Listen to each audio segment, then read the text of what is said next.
Okay, hello everyone. It's Amer Latif from Sonocent. I want to thank everyone who's joined us for our webinar today.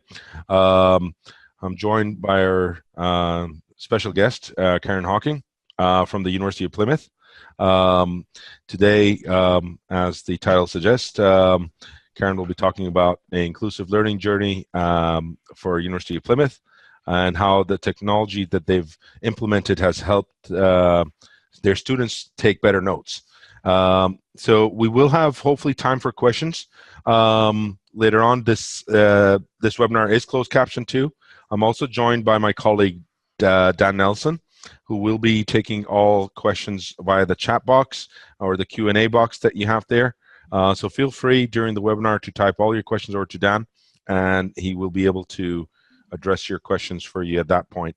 Time permitting, Karen and I will be able to take some of your questions at the end of the webinar too, and we'll answer them live. Okay? And without further ado, what I wanted to do was talk about what we're going to do today, first of all. So as we've already done, we've done our introductions, and we will have a poll question that I will launch shortly. This just to get an understanding what you are currently doing at your institution with regards to note-taking or issues you may currently be having. And then Karen will take her at that point and go through her presentation. We'll have a brief demonstration of the Sonocent software by myself. And it will give you kind of a glimpse of how the software works, the basics, and the fundamentals of the software. And like I said before, towards the end, we'll take some questions from you. Okay. So I'm going to be launching a poll question for you guys. And the question really is about what reasonable adjustments do you currently provide your students for note-taking? There are a few options here. You can select multiple options too. So I'll launch this and I will share the results with you shortly too. Okay, I'm going to just end the polling and share the results with you guys. Interesting here. What we've seen is that there's a trend developing in terms of what the majority of the adjustments that you're providing are. Quite a significant majority are using paid note takers. They are lecture notes, digital recorders, or a combination of these items that are being provided. Some of you are providing other software apps or smart pens. In the US, I know I do come across volunteer note takers a lot, so I see that that's a little bit in the minority. But with regards to the paid note takers and particularly digital recorders, it's interesting that you mentioned that, and maybe something that Karen can touch on during her presentation too. So once again, thanks for sharing this with us. It kind of gives us a snapshot in terms of what the general theme is in terms of the institutions providing in terms of the note-taking adjustments. Okay. So I will now pass it over to Karen. Karen, the slides are all yours. If you just let me know when to move on to the next slide, I'm happy to do so. But the floor is yours. Thank you. Thanks, everyone. Hi, this is my first webinar, so I didn't quite know what to expect, but my name's Karen Hocking. I am the manager of the Disability Services team at the University of Plymouth. And at University of Plymouth, probably like a lot of other HEIs, higher education institutions, when changes to the DSA were announced, we went into slight panic because as an institution, as you can see on the slides in front of you, Plymouth has 3,065 students with a disclosed disability. That was for the last academic year, and that equates to something in the region of just over 15% of the student population with a declared disability. As an institution, we have double the national average of student numbers with disabilities here, so that presented a unique problem and concern. In December 2015, as a result of the initial changes to the Disabled Students Allowance, we set up something called the Reasonable Adjustment Review Panel, and that meets on a very regular basis. Initially, it met once a month. And it's a panel that's made up of academic staff, of support staff, of financial service staff, of complaints and appeals, students, and people from my team. Generally, it tends to be me. And that panel meets to look at adjustments that need to be made for students that aren't paid for by the Disabled Students Allowance. So that DSA is the Disabled Students Allowance. And recently, so this academic year, we've actually changed that to a local level RAP. It's called Reasonable Adjustment Review. So Reasonable Adjustment Review panel meetings, we meet now on a local level. When I say local, I mean at faculty level. So we tend to have now 5 meetings, up to 5 meetings a month at a local level, more devolved, more ownership within faculties. And part of the Reasonable Adjustment Review panel is to look at note-taking support. And it was really interesting looking at the poll that was just put up to show that the majority of participants, and I don't know who you are or where you're from, but the majority of you are using paid note takers for students who need note-taking support. At the University of Plymouth, that's very much in the minority. I can think of probably half a dozen students that we've awarded paid note-taking support for, and that's on the basis that it's transitional. And when I say transitional, we would be looking for students to be looking for using technology solutions. So Sonocent would be the first one we'd recommend students to use. And it's on an interim support basis unless we have students with very complex physical disabilities where the DSA, the Disabled Students Allowance, won't be paying for that support. So I guess we would be in the minority comparing to the poll results that you've just seen, because note-taking is hardly ever paid for. Certainly on a long-term basis, we'd be looking for students to use technology support. At the University of Plymouth, we do have a content capture software that was purchased around the same time as Sonocent, but possibly the same issues that other HEIs might have is that it's not universally used. So some faculties will use the content capture software religiously, some faculties don't. And that left us with an issue of, if we're providing reasonable adjustments for students, we can't just rely on the software that's being sporadically used across faculties. And there have also been some, what's the word? Actually, I can't think of the word I want. Anyway, it regularly breaks down. I'm sure there's a better way of saying that, but I can't think of the words I need for that. So I think I can move on to the next slide now, Amer. So the issues we had with note-taking before we decided to buy Sonocent as a site-wide license. We've had Sonocent in place now since September 2015, I think it is now. So this is going into our 2nd year. We recognised that we needed to provide reasonable adjustments for students with disabilities. So some students would need to have note-taking. In fact, most students would benefit from having some form of note-taking even without a disability. And that's why we also like, and that's why I've liked Sonocent, but I'll go on to talk about that later. The biggest issue that we had, going back to the first slide, was around costs. So the financial costs to the university of providing paid note takers, bearing in mind we have just over 3,000 students with disclosed disabilities. So if we provided note takers to every single one of those, I know we'd have some of those that would be paid for by the DSA because they're older students, but even newer ones coming through, potentially we could have between 800 and 900 students that would be paying note-taking support for, and that was deemed unreasonable. And as I said earlier, we have a higher number of students with disabilities. And I think the other thing about Sonocent that I particularly like, and certainly my team like, is that students are much more autonomous. So they can choose how they take their notes. They can interact with the lecture. They can choose themselves what parts of the lecture they're perhaps unfamiliar with and highlight that, parts of the lecture that they would like more information about, so they need to find out more information, parts of the lecture that perhaps they need to revise about, things that they need to look into. They are taking ownership, they are being much more autonomous than having somebody sat beside them or at the back of the room taking notes on their behalf and making decisions for them. So I hate the word empowering, but I'm going to use it and say that it gave more empowerment to students with disabilities to charter where they want their notes to go and what notes they wanted to take.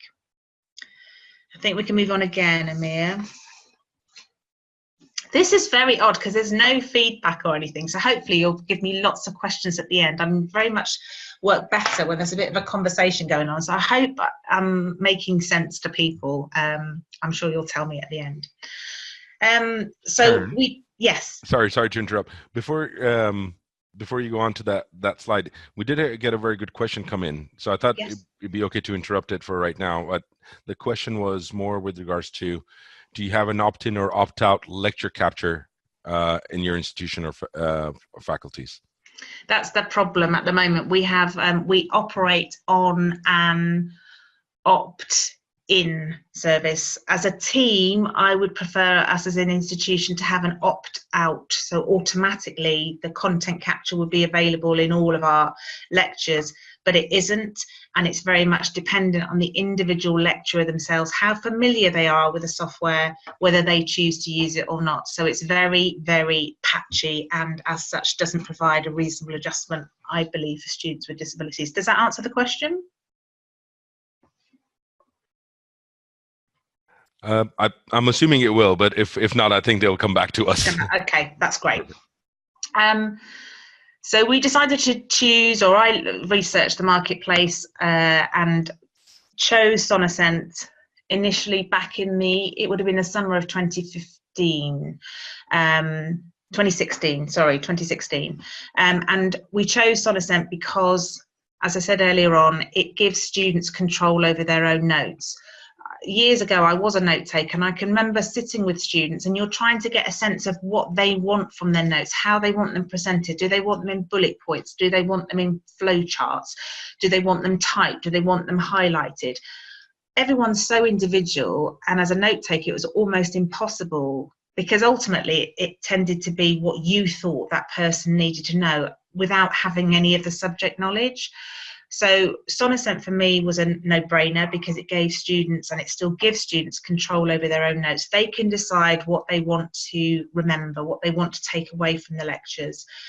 And it means that students have an overall better experience of lectures, and it's much more interactive. With a digital voice recorder, and I know that was on the poll earlier on, you go into a lecture that's an hour long and you come out with an hour's worth of recording. Then you've got to listen back to it. Then you've got to take the key parts out of it. Then you've got to take people coughing, asking what you would perceive to be irrelevant questions. You might not capture everything that's said. I like Sonocent because it's a much more time-effective way of students taking notes, because it's more interactive. So they're sitting in the lecture, they can pause recording, they can delete, they can edit whilst they're sat there. So they're not having to come out with an hour's worth of Sonocent, listening to it, deleting it, bookmarking. It's a much more time-effective way of taking notes. The supports productivity, aids memory and understanding. I'm sure Amer will cover that later on, but certainly the reports and the research online seems to support that with our students as well. And now we've moved into offering students a premium app for all students and staff. So when I say a premium app, again, I'm sure Amer will talk about that later. But that has revolutionised how we've been able to offer Sonocent to students, because they're now able to access the premium app on their laptops and their tablets. And I think the other big thing about it is, and I'll cover this later, is we're trying to take away the stigma, if you like, of it being a software for students with disabilities, and rolling out to all Plymouth students and all Plymouth staff, so taking away that stigma. So the fact that now it's on tablets and phones makes it much more accessible. So if we move on to the next slide, I can talk you through how we plan for the future. But I think when we initially launched this, when we initially decided to use Sonocent, I was very keen to take away the label of assistive technology, because as soon as you put assistive in front of it, and maybe other people that I'm talking to might agree as well, you start talking to your IT department, so your internal technology departments, and they say, oh, no, there's nothing to do with us, because that's for disabled people. We don't deal with disabled people. And then the frustration is actually what we're talking about is less about assistive technology and more about what we've talked about here. We've renamed it technology for learners. And by taking that term assistive away, in the same way as individuals would access SatNav, for example, or Siri, for example, you don't have to have a disability to be able to use those two types of softwares. We're very much trying to promote Sonocent as for all students, as it says on the slide, all students and all staff, and it's technology for learners. It's not assistive technology. But we have got a lot more work to do. So I don't want to sit here saying that I know it all and we've done everything right, because there is a huge need for us to raise awareness and the benefits of Sonocent. And there's a lot of work for us to do around that. And again, others of you that work in universities might be familiar with the resource issues. So we have a huge number of we just have our numbers of staff in ratio to students is very unbalanced. So our capacity is always stretched. So it's quite difficult to keep looking at raising awareness and benefits, but we do it as much, and I do it as much as I can. And I've linked in more recently with the student union marketing team who have been pushing, for want of a better word, Sonocent and its benefits via their Facebook page. And also using our library team. We have specialist IT library assistants who really do buy into Sonocent and know the benefits of it, and they've used it at opening days, and they've used it at induction week to promote the use of Sonocent. And we have got workshops planned for the new calendar year, so workshops which will involve all students and all staff, just about how Sonocent can be utilised and how it can help students. And I'm working on the basis that the more people that use it, the higher the name awareness and the brand awareness, if you like, will be of it. And name awareness will make it more used. I was going to say something else, but I think it's gone from my mind. I think really that's it from my point of view. As I said, we're not perfect by any stretch, but using Sonocent has really helped us. So it's helped us for students who have needed note-taking support or who have presented as saying, I need a note taker.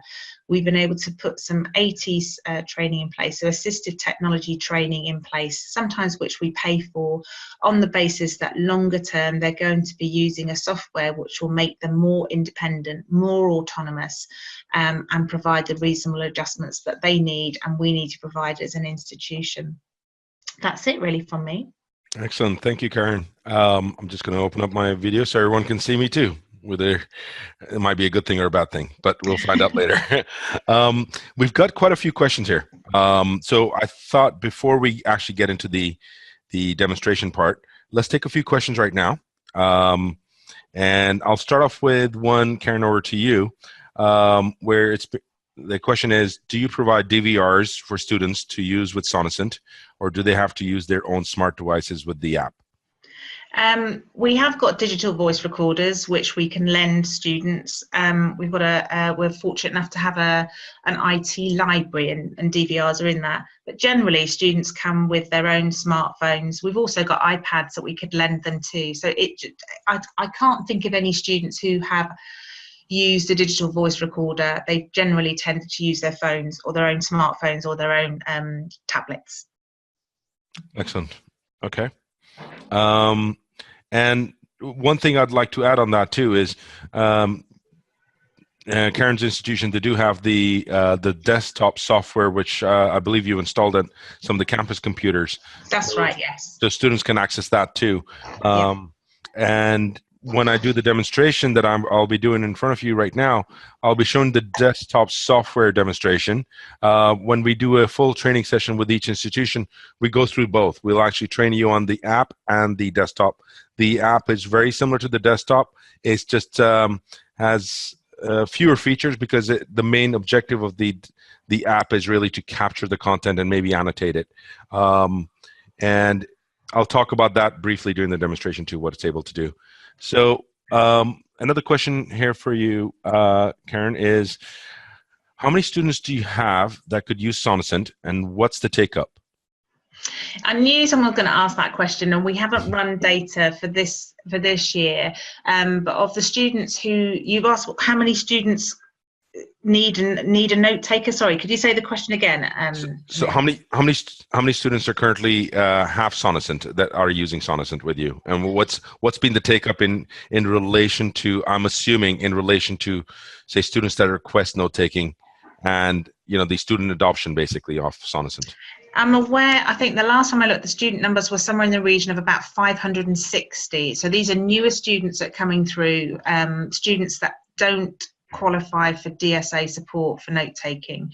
And I can think of one student recently who was really reticent about accessing Sonocent. His mum was adamant that he needed a physical note taker. But we put in, I think it was 6 hours in the end of assistive technology training. So 3 times what the recommended allowance would normally be through the DSA. And through that process, we've been able to help him. And he is using Sonocent and not using a note taker. So sometimes it's a fear of the unknown. And certainly his mum had not heard of Sonocent. I don't think he had either. But yeah, he's using that. So I can only think of possibly 2 or 3 students that we have in our cohort that are new students, if you like, so they're coming through either year 1 or year 2 now with the DSA changes, who are using a note taker, and that is because of a physical disability. So everyone else, so the take-up rate, I suppose, would be 100%. I think that answers the question. Very good. And we have got quite a lot of questions, so I really do appreciate it, and we'll do our best to get to as many as possible. Just mindful that we want to save some time in for the demonstration too. I'm going to be selfish, and I'm going to follow up with a question of my own here. Please do. And this is more due to some of the feedback I get from the U.S. institutions. And I was kind of curious in terms of your approach to what type of students. So when you have, so you said these are new students. So I'm assuming students that are coming in straight from college or high school, going into university. Is that generally the approach that has the most success for you, or do you feel like you find success with, say, maybe graduate students or third-year students, let's say? I suppose when we got graduate students, they're going on to postgraduate study, and third-year students, if you put those 2 years together, they're students who've been awarded support through the Disabled Students Allowance. So they've had note-taking support through the DSA. They are used to it, and then it's a harder process to wean them off. So we have success. We'd have success probably with years 1 and years 2. When I say years 1 and 2, it's because the DSA changes have really had an impact on us as an institution and others over the last 2 years. So I guess we are now in year 2 of post DSA changes, when the DSA previously would have said, you want a note taker, you can have 600 hours of note taking and we'll pay for it. The last academic year and this academic year were the first 2 where the DSA generally, unless there was a sensory impairment, they wouldn't pay for it. So that's why I'm saying years 1 and 2, they tend to be a bit of a higher take up, because we're promoting it more, I suppose. Okay. Thank you for that. I'm scanning through the questions, and once again, I apologize. There's quite a few. There's one that you may or may not be able to answer. It's a gentleman asking about specifically, I think, with regards to Wales or Scotland. Now, he says that Student Finance Wales, for Welsh students, still pay for manual note takers. He doesn't know if there are many individuals from Welsh universities that are online, but this may have impacted the poll. So it's more a statement. The question really is also, he's not aware of how Scotland or Northern Ireland handle this provision too. I can't answer that, sorry, because I'm in England, so we deal with Student Finance England. I know Student Finance Wales still pay for note taking. I'm not sure about Scotland or Wales. I'm not Scotland or Ireland, so I'm not qualified really to answer that question. Sorry. Okay, we will try to get an answer for you at some point and come back to you on that. And I've got my colleague Riza with me too. So if Riza, if you're aware of an answer to that, then if you could type that in, that'd be great. Now, other questions, I'm just going to pick a few more out. This is more with regards to achieving higher grades. Have you had any sort of feedback or any sort of data that has shown that the students are achieving higher grades after using Sonocent? I can't give that data. We don't have that data to hand. So I would like to think at the end of this year that we'll be able to give more data analysis, because we just haven't had a chance to do it. So sorry, I can't give an answer to that either. Yeah, I mean, the only thing I'd like to add on that is that we do have some institutions in the US who have specifically gone out when they piloted Sonocent out. And later on, I will tell you about our UK version of the pilot, our starter pack, we call it, and how you can do that. But their objective was to measure actually student grade increase, or GPA as they call it over there. And there's some institutions that were looking to measure that, and as a general pattern, they noticed that was being achieved. So we do have some of those case studies. So if you do get in touch with us, I'll send my contact details afterwards. At the end of the slides, you'll see them. Get in touch with me and I can get those case studies over to you. Okay, and I am going to probably do one more question before I go into the demonstration, and then we'll, if the time's there, we'll probably try to answer a few more.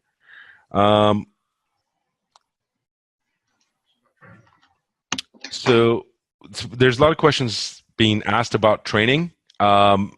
And what training is available. I know that the question was answered that this is something that's not, there's not a fund or DSA fund provided for training.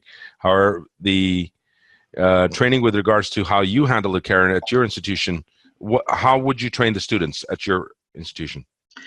There is training through the DSA, so that we're still able to access funds for assistive technology training through the Disabled Students Allowance. Generally, I think what we have been doing is putting in interim assistive technology hours with one particular company who work really well with our students. So it's an assistive technology training company. They work really well with our students, and it means that hopefully we get the money back from the DSA. Sometimes we don't, because students are recommended a different training provider. But really, if we're providing 2, 4, or maybe 6 hours worth of training on the software, on Sonocent, it's much more cost effective than spending, I don't know, 300, 400, 500 hours of note-taking support. So, and as I said, really what we're looking for is for the students to have autonomy and be able to be as independent as they possibly can be. Okay. Karen, I'm going to take one more question because it's coming up a few times here, and it's more with regards to the site license that you're currently on, how it works, and the other options you have, for example, with the Premier app that you've got there, and basically. There's a question also with regards to listening back to the audio. The Premium app actually allows you to do that. So if you could just touch on that, exactly what you have there, and how the site license works for you guys. Well, the site-wide license is what it says. It works on our networked devices on campus. We also have a reasonable number of licenses that we can lend to students so that they can put them on their own laptops. But why the Premium app has been so exciting for us is because the majority of our students would use their phones and tablets rather than carting around a laptop.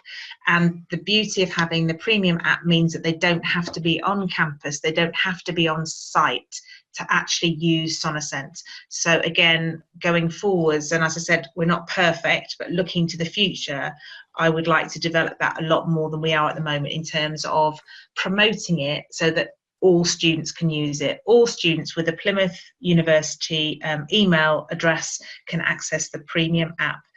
So it's much more easy to access. I hope that answers the question. Excellent. Thanks for that, Karen. Everyone, really appreciate all your questions here. I'm going to get to the demonstration part of the software right now. And if all being well, we will have probably about maybe 10 minutes or so to get some more questions answered. So I appreciate there's quite a few on there. If we do not answer your question, we'll make sure that we come back to you guys after the webinar and get those questions answered to you too. Anyway, okay. So Karen, once again, thank you for that. I'm actually going to go and begin the software demonstration right now. Bear with me a second once I get out of the slides, and I'm hoping you can see the software now. What I've opened up here is the desktop software now. So a lot of the institutions, they have two options here. They can set these up on their campus machines, or we do have a loan license option, which is a take-home license that is available to students also. This is something they could install on a laptop or a desktop. Okay. There's an app also that Karen talked about, which is the premium app. What the app allows you to do, it allows you to record in class, color highlight, take pictures of content that's being displayed. You can also, with the new features we've added on the app, you can actually scribble or draw diagrams or equations straight onto the app also. And you can superimpose those scribbles on an image too. So really good. One thing with the app, we cover this during our training with you guys. So we make sure that when we train yourself and your staff, we go through the app training and also the desktop training. So right now, we're going to experience the software from a point of view of a student. So when a student opens this up the first time around, this is the homepage they'll see. A couple of navigation tips for you guys. On the right-hand side near the top, you'll see where it says Learn. If I click onto that, one thing we've done, we've got a Sonocent skills portal. This is a very good portal for students experiencing Sonocent for the first time around. I really strongly recommend for anyone to go into this, because what it does, and if I click into this, you'll see that it's split up by chapters. And you can go chapter by chapter. It's animated, it's interactive, and actually learn the basics of the software from the start. And as you increase your proficiency, you proceed on to the next chapters. What we've noticed is within about 20 minutes of using the software, a student develops fairly good proficiency for the software. So definitely recommend going on to the that Learn section there if you're using the software for the first time. Now, what I'm going to cover today is what a student will do in a lecture environment as they're about to go in. So they would click on that first section here that you see, which says blank project and has an image of a microphone next to it. What that is saying is that this is going to record using the built-in microphone of your device. Okay, so the built-in microphone of your laptop, your smartphone, or your tablet. So if I click into that, I get taken over to this page, and all the student does is go to the top left and presses record. And now the lecture is being fully captured and all the audio is being recorded. You'll notice that it's represented, or my voice is now represented by these audio bars. And the spacing between the bars is a result of me taking pauses in my voice. Every time there's a pause, that's where the space is happening. So think of those bars as spoken phrases. Now, what it's doing is it's giving peace of mind to the student right now that everything's being captured, but we want to take it a step further. And what we want to do is we actually want to encourage active listening. The thing that really does this for the student is if you look onto the right-hand side, you'll see these color highlights. These are default settings. You can change them if you want. So different colors, different names. But in this case, for example, the first one I've got is the color important. So this could be a moment in the class where the lecturer is about to say something that's important or that might be on the exam. I could either click on that or press 1. It has a keyboard shortcut key of number 1. And you'll notice as soon as I did that, the audio bars have changed to the color red. And we use this phrase quite a lot at Sonocent, but it is literally like using a highlighter pen in a textbook. But you're doing it in real time with the actual audio. The moment it's not important, I press 1 again. and it's back to the default. So going to that student's perspective, now from a student that was struggling, let's say taking notes, or actually struggling with the stress and anxiety of keeping up with something, to scribble something down or type up something while the lecturer is speaking, now their experience is, I'm recording and I'm just color highlighting when it's relevant to me, it's important, or something I didn't quite understand. The other thing you're able to do is, in some of your classes, you may have PowerPoint slides or accessible PDFs that are available to you. So you can import those straight into Sonocent. And I'm going to show you with some example slides here. Now, the benefit of me doing this beforehand is, let's say the lecture's moved on to the next slide. All I do is press enter on the keyboard, and my audio is automatically aligned to that appropriate slide. I can still color highlight. Let's say a homework assignment was given to me right now. I've got a color key for that. We've also got color keys for the entire section. So say the entire section was important. It could be relevant for an exam. I could color highlight, press 9 on my keyboard there, and the entire section can be viewed as important. In the text area here, one thing we've also done is, let's say a student wanted to type in certain keywords to remind themselves about that particular section. So in this part, let's say this was homework due next Friday. You'll notice as I was typing, each one of those words was actually linked to an audio bar.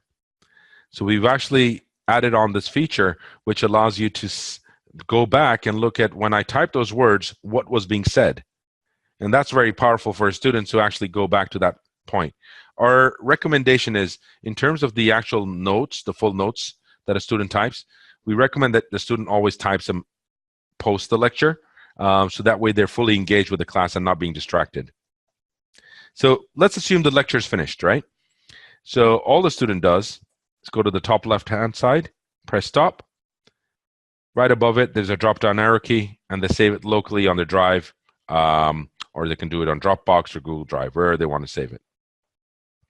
Once they go back to listen to it, all they do is click at the start of the audio and press play.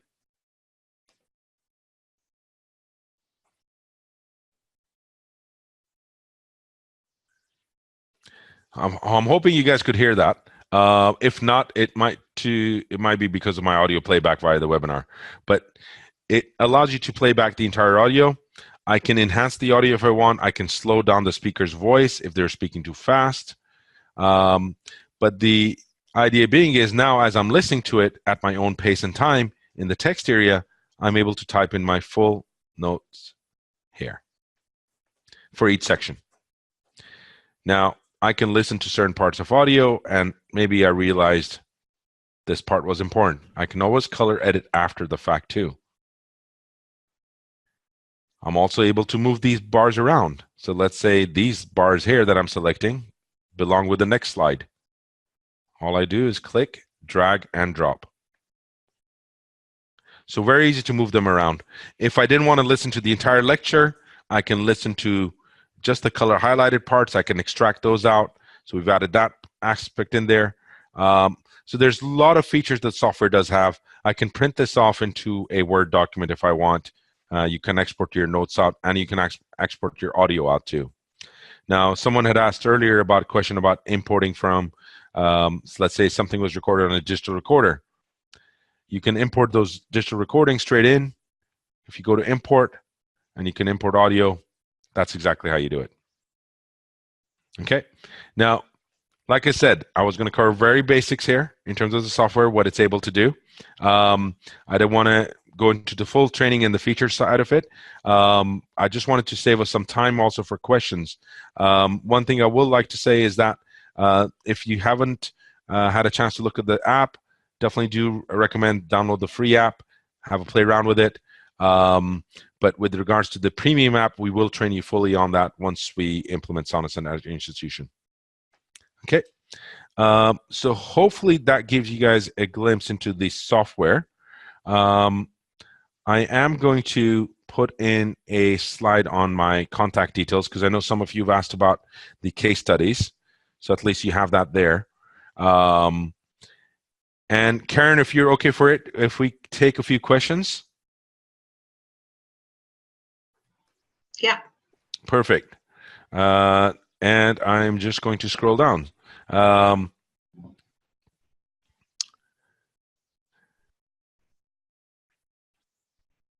So this was more about the training and how you've done it. So they were asking more about if you have done training in-house in the faculty, or whether you've done one-to-one training with the students at all. I have authorised payment for one-to-one training with students, and in the future, I think I said on my last slide that we're looking to do workshops where we invite students and staff. It's just it's a time element. So really the most effective use of my time is to enable students to be able to use Sonocent for themselves, so they're having one-to-one training. Okay, perfect. Next question I have is more with regards to the funding. Now, what sources of funding have you used to provide Sonocent for your students? What, to actually get the site-wide license? Is that what the question is, or how to get the training in place? I'm assuming it's to do with the site-wide license. Okay, well, the site-wide license, I made a business case to my manager using premiums that we receive from HEFKE. So we receive money from HEFKE every year to support students with disabilities, and I made a business case to have the site-wide license for Sonocent, and that's how we purchased it, using that money. Got it. Perfect. Thank you for that. And this is a question more with regards to the support you have internally. So someone's asking more with regards to if you have an assistive technologist, and do students get referred to them for training on audio note taker? No, unfortunately, our IT department are quite separate in how they look at things. So they see Sonocent as an assistive technology for students with disabilities, and that is not their role. That's an ongoing conversation that I've had with them and having with them. So no, we don't have anyone in-house. I know of other institutions who do, and it works very effectively. They have someone that sits in the library and can promote technology for learners, as we would call it, but we don't have anyone here like that, no. Okay. This question here, I think we both could answer it, but it's I'd be curious to understand your viewpoint on this. It's to do with the audio replace feature that we have on Sonocent. Now, this is mainly if you've got a recording on another device that's a better quality recording, and then you can replace the audio straight onto Sonocent. Now, the question is really, do you have a lot of students that have actually used that feature? And you know, that may be something that was used on a lecture capture recording system. I'm not aware of very many students who've used that feature. I don't know whether you are. For me, it's not something that students that we're supporting have spoken to us about. Maybe you've got more experience of it, Amer. Yeah, just on the US side. So just to touch on that, a few institutions in the US with regards to classes that were being, the lecture was being recorded, and the audio of that was being placed on their LMS. So the students were able to actually download that audio straight in and actually replace that audio. So I've seen that in those institutions, but not too many examples of where this has happened in other states. And I do like this question. It's interesting, but I'll be curious to see your thoughts on this. Because I'm sure you did your homework when you went through this. Who are Sonocent's major competitors? When I did the research, you seem to be pretty unique in the marketplace. The university itself decided to use Panopto as a content capture lecture software. But I chose Sonocent because of all the research around it, the success that it's had in the US, and the interactivity of it, and the fact that it's used the DSA. The DSA recommend it and pay for it. So obviously did the research, but you are pretty unique in the marketplace, and that's why I chose you. Excellent. Thanks for that. And just to add on that, it's yes, there are other options available. So digital recorders, in a way, can be viewed as a competitor in a way, because essentially you can record a lecture, but the objective is, and I touched on this during the demonstration, I can record something at any point, but then I can zone away. And how good is that to me as a student? It's not really giving me an effective learning experience, and it's not really helping me in terms of the actual note-taking aspects. It's capturing something for me, but I have to go through the entire audio again at that point. So our objective was really to instill the active listening part and engaging with what's being said in the lecture, and then actually being able to work with your course content at the same time. So being able to import the slides is a really powerful tool. We already talked about this. Someone had asked earlier about the question, remember, with regards to Scotland and Northern Ireland, and appreciate someone's, Leslie's already answered this. He said Scotland and Northern Ireland still fund note-taking support. Okay. So thanks for answering that, Leslie. Appreciate that. Here's a good question here that's come up from Stephen. What provisions do Sonocent or Karen have for providing transcripted manuscripts for students? By that, he doesn't mean for word full transcriptions, but rather bulleted point notes. We've had a couple of students who've needed transcriptions of that, and we've paid for them to be physically typed out. So I don't know whether maybe in the future we could look at using Sonocent for it, but we pay for a transcriber to type it. It's a very good question, because it's also very topical. One of our newest features we've introduced is we've actually partnered up with a company that will be able to do human transcriptions with Sonocent. These are at a very high percentage of accuracy. I believe it's 95 to 98% accuracy. So these are now available. So when you do send this to their portal, when you get your transcripts back, they come back with the section breaks that I showed earlier. So very powerful. Once again, get in touch with me if you need more details of that. It's something we've just introduced. So Karen, I believe even yourself, we've not even demoed it to you yet. This was literally fresh off the press, and my colleague Riza was instrumental in getting this set up for us. And I believe it was maybe a week or 2 weeks ago when we just introduced it. So it's something we will demonstrate to you, Karen, very shortly. So, okay, other questions I have. Just checking on the time, we're okay. We're probably 5 more minutes of questions. Now, this is a question in terms of what is a reasonable number of licenses for download onto students' own computer? How many? You're asking how many? Well, how many we've got? I think we have. I think we have 100 licenses, and we lend those out until students have started to use it, and then we take them back. So we've got 100 altogether in our library. Excellent. Thank you for that.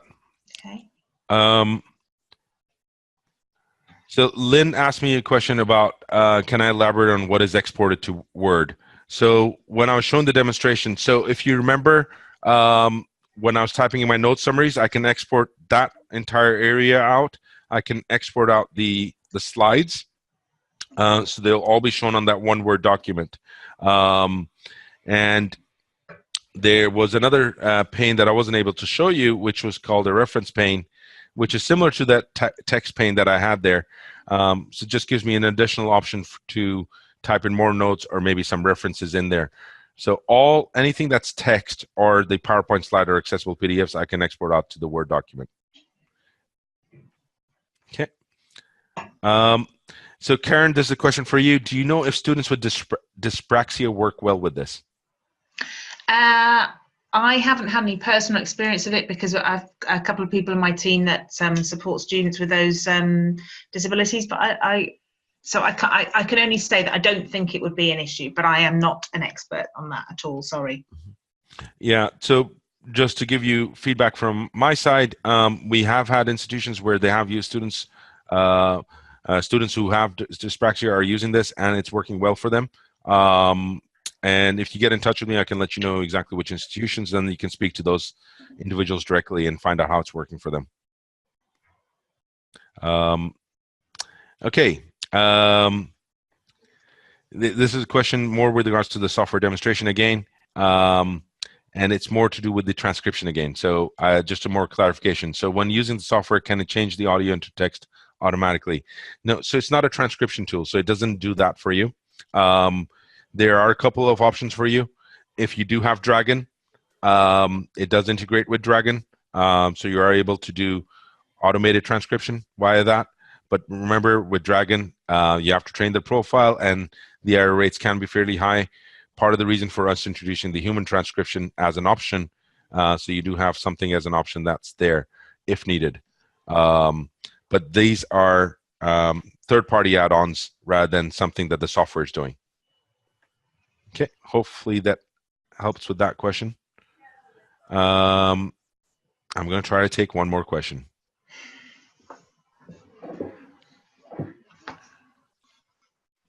Interesting. There's an issue with regards to copyright. Do you find any copyright issues when students decide to record from speakers' lectures available on Panopto? What is your policy on re-recording the lectures?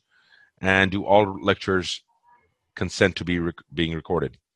God, that's a massive question. Copyright is, yes, it was a problem, it is a problem, and as such, we don't have a formal policy on it. Well, we do have a formal policy in terms of recording. So Panopto, using Panopto, lecturers, as far as I'm aware, have to be very careful if they are using copyrighted material. There was a lot of talk about intellectual property and lecturers presenting and worried about using their own materials. But we have a clear policy that if you're an employee of the University of Plymouth, then any materials you present is actually the ownership sits with the University of Plymouth and not with the lecturer themselves. Mm-hmm. There was a third part of that question, wasn't there? Sorry, about whether there's any the consent, the lecturers having consent, and if you have a policy on re-recording the lectures. No, we don't have a policy, and it's something that we do need to look at as an institution. I'm aware of other institutions who do have very good policies on it. So as things stand, we ask students to ask permission to record a lecture, but also incredibly aware that with devices the way they are, anyone can record anything on a phone, and you wouldn't necessarily know that you were being recorded. In terms of how a student would use that material, all we have at the moment, really, I suppose, is around student disciplinary. So if somebody used that material inappropriately, uploaded it onto YouTube, edited it, then there could be punitive measures. But again, I think sometimes some of our staff worry unnecessarily. So that we don't have a strict policy. We've just got it on the student disciplinary. That's about it, really. Okay, excellent. Thank you for that. I am going to take a couple more questions, if that's all right. And this is more with regards to actually the scribing aspect. Is just to clarify to everyone that it is the new feature we've introduced. It is human transcription, so it's not automated. It's not a voice recognition system. So it is a human transcription. So Karen, this question's for you. Have you had to take on other staff once you introduced to manage either the loan system or the software or the dictaphones? I was fortunate enough, again, at the same time as making a business case for Sonocent, I made a business case for an administrator who started with us on a temporary basis last year and has now had her position made permanent. I'm not quite sure how I managed to do that, but I have got someone in the team now who works full-time as an administrator, and part of her role is to look at the IT loan library but we do have an admin team as well that we can call on resources. And the loan library's been in existence. This is our 4th year this year, so we've had it for 4 years. It does take resources, but we've managed that by having that extra staff member and the other admin team that we can access as part of the wider learning support and wellbeing team. Okay, excellent, thank you. And the final question, I'll probably answer myself. I know there's a couple of questions being asked about Note Talker, which is another note-taking solution that's out there in the market. And so we kind of have a little bit of tongue-in-cheek. When Sonocent first launched, we called it, we still call it, Sonocent Audio Note Taker. A few years later, a company launched, and they called themselves Note Talker. Now, sounds similar, maybe deliberately so. But anyway, my point on that is really that I would definitely recommend having a look at the two softwares. They are very different, but really focusing on in terms of the audio quality and how it works. That's the best way to determine a like for like how the softwares work. Test them out live. And that's the best way to determine the quality of importing slides, the actual audio input that you receive. And you can be your own judge. And part of the reason for us introducing the pilot program or the startup package that we introduced is for you to be able to do your due diligence, to test out the software. We want you to do that. And I think that's the best way for you to determine, does this work for your institution? Does it work for your students? And I hope it's been useful for you today. I really appreciate your questions, and I apologize I wasn't able to get to all of the questions, but definitely do get in touch with me here. The final slide I did want to put up was with regards to, and you kept on hearing me mentioning about the pilot or the startup package for the UK, and this is it. We've basically introduced this and for all institutions that are interested in trying out Sonocent, and the idea being is to do it in a way that gives you enough data for as minimal risk as possible. The idea being is in the starter pack, you get 25 licenses for £500 for 6 months. We will train you and help you implement this. You will get full support, and the premium link app access will be available for all the licenses you have. And your students will also have access to all our student training sessions too. Information on this, once again, get in touch with me. My colleague Dan's going to put my contact details up there on the chat box. I really finally want to thank Karen for being a great host on this and actually providing us with some great information. And Karen, are you okay for people to contact you if they have any further questions beyond this webinar? Yeah, absolutely, yes. Okay. We will put up Karen's contact details on the webinar too. So feel free to reach out to Karen or myself. And I thank everyone for joining us today. And I look forward to seeing you at our next webinar series. We're planning to do one again in probably end of February, but we'll get in touch with you about the exact dates. Okay, thank you everyone. Take care. Bye-bye. Thanks, bye.